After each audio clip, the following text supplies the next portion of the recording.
میری ٹائم پاکستان میں خوش آمدید، جو سمندروں کی دلچسپ دنیا اور ہم میں سے ہر ایک کے لیے پیش کردہ مواقع کا پرویش ہے۔ ہمارا مقصد عالمی خوشحالی کے حصول کے لیے سمندروں کے مشترکہ ورثے کو تلاش کرنا ہے۔ تو آج کی گفتگو میں ہم the sea in history the ancient world نامی کتاب کا جائزہ لیں گے، اور خاص طور پر ہماری گفتگو اس کے دوسرے باب the sea is specific to Homo sapiens پر مرکوز ہوگی۔ تو چلیں اس دلچسپ باب میں ذرا گہرائی میں جاتے ہیں۔ یہ ایک ایسا باب ہے جو دنیا بھر میں انسان کیسے پھیلے اس بارے میں ہمارے سب سے بنیادی خیالات کو چیلنج کرتا ہے۔ اچھا، تو شروعات کرتے ہیں اس جانی پہچانی کہانی سے جو ہم سب نے سنی ہے، انسانیت کی ابتدا کی کہانی۔ سوال یہ ہے کہ ابتدائی انسانوں نے پوری دنیا کو کیسے فتح کیا؟ دیکھیے، یہ انسانی تاریخ کے سب سے بڑے سوالوں میں سے ایک ہے، اور جو روایتی جواب ہمیں ملتا ہے وہ کافی سیدھا سادھا لگتا ہے۔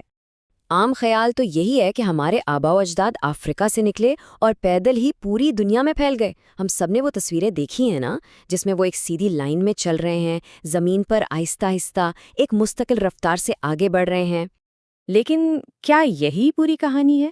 اصل میں حالیہ دریافتیں اس پوری سوچ کی بنیادیں ہلا رہی ہیں، اور یہ ہماری تاریخ کے ایک ایسے باب کی طرف اشارہ کر رہی ہیں جو بہت زیادہ جرأت مندانہ اور سچ کہیں تو کافی حیران کن ہے۔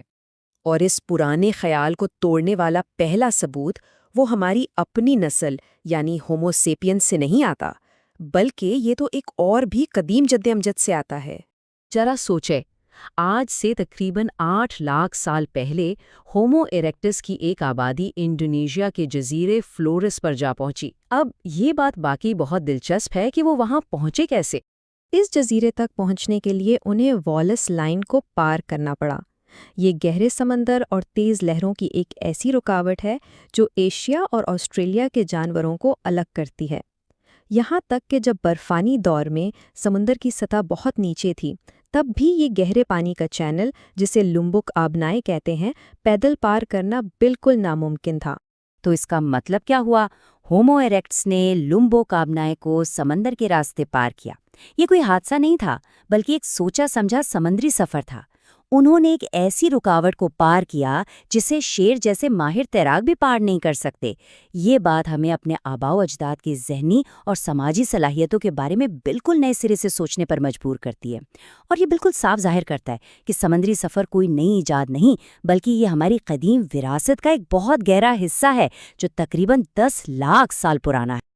اب ذرا آگے بڑھتے ہیں اور بات کرتے ہیں اپنی نسل یعنی ہومو سیپینس کی، کیونکہ ان کے ساتھ یہ کہانی اور بھی دلچسپ ہو جاتی ہے۔ یہ صرف ایک آبنائے پار کرنے کی بات نہیں تھی، بلکہ یہ تو سمندر پر مہارت حاصل کرنے کی کہانی ہے۔ یہاں ایک بہت ہی حیران کن بات سامنے آتی ہے۔ ہمارے آباء و اجداد سمندر کے راستے آسٹریلیا تقریباً 50,000 سال پہلے پہنچ گئے تھے، جبکہ زمین کے راستے یورپ میں وہ تقریباً 45,000 سال پہلے آباد ہوئے۔ تو اہم نکتہ یہ ہے کہ انہوں نے سمندری سفر کر کے آسٹریلیا کو یورپ سے ہزاروں سال پہلے ہی فتح کر لیا تھا، اور آسٹریلیا پہنچنے کے لیے انہیں کھلے سمندر میں سفر کرنا پڑا، یعنی ایسی جگہ جہاں دور دور تک زمین نظر نہیں آتی۔ یہ کوئی چھوٹی موٹی کشتی رانی نہیں تھی، یہ تو نامعلوم کی طرف ایک باقاعدہ منصوبہ بند سفر تھا، ایک ایسا سفر جو افق سے بھی آگے جاتا تھا۔ آسٹریلیا کی یہ کہانی اتنی اہم ہے کہ اس نے سائنسدانوں کو انسان کی دوسری بڑی ہجرتوں کے بارے میں بھی دوبارہ سوچنے پر مجبور کر دیا ہے۔ اس کے اثرات بہت دور تک جاتے ہیں۔ تو کیا یہ سمندری تاریخ امریکہ کی آبادی کی کہانی کو بھی بدل سکتی ہے؟ وہ جو پرانا نظریہ ہے نا کہ انسانوں نے برفانی دور میں بیرنگ آبنائے کا زمینی پل پار کیا تھا، اب اس نظریے کو بھی سنجیدگی سے چیلنج کیا جا رہا ہے۔ اس کے بجائے اب کوسٹل مائیگریشن ہائپوتھیسس یعنی ساحلی ہجرت کا نظریہ سامنے آیا ہے۔ اس کے مطابق ہو سکتا ہے کہ ابتدائی انسان امریکہ کے بحر الاقیانوس کے ساحل کے ساتھ ساتھ سفر کرتے ہوئے نیچے آئے ہوں۔ یہ راستہ سمندری وسائل سے بھرا ہوا تھا، اور اس نے ان بڑی برفانی چادروں کو بھی بائی پاس کر دیا جو زمینی راستے کو روکے ہوئے تھیں۔ اور یہی نظریہ جنوبی امریکہ میں ملنے والی بہت قدیم انسانی بستیوں کی بھی وضاحت کرتا ہے۔ تو خیال یہ ہے کہ سمندر نے ایک قسم کی ساحلی سپر ہائی وے کا کام کیا، جس کی وجہ سے انسان بہت تیزی سے اور بہت پہلے ہی وہاں پھیل گئے۔ تو آخر ان سب باتوں کا مطلب کیا ہے؟ یہ سب اتنا اہم کیوں ہے؟ کیونکہ یہ اس بات کی تعریف ہی بدل دیتا ہے کہ ہم کون ہیں اور ہم کہاں سے آئے ہیں۔ دیکھیں، سمندری سفر صرف ایک جگہ سے دوسری جگہ جانے کا ذریعہ نہیں تھا، یہ ہمارے ارتقاء کا ایک محرک تھا۔ ان سفروں کے لیے زبردست ذہنی صلاحیتوں کی ضرورت تھی، جیسے کہ جدید منصوبہ بندی، علامتی زبان کا استعمال، سماجی تعاون اور سب سے بڑھ کر نامعلوم میں قدم رکھنے کی وہ خالص جرأت۔ جیسا کہ پیسکل پک نے کہا ہے کہ ہومو سیپینز کی تاریخ ہمیں سکھاتی ہے کہ جدید انسان کی حقیقی پیدائش ساحل پر اور سمندری سفر کے ذریعے ہوئی۔ تو مطلب یہ کہ سمندر کوئی رکاوٹ نہیں تھا جسے ہمارے آباء و اجداد نے پار کیا، بلکہ یہ وہ میدان تھا جہاں جدید انسان کی سب سے اہم خصوصیات نے شکل اختیار کی۔ امید ہے کہ آپ کو آج کی ویڈیو پسند آئی ہوگی۔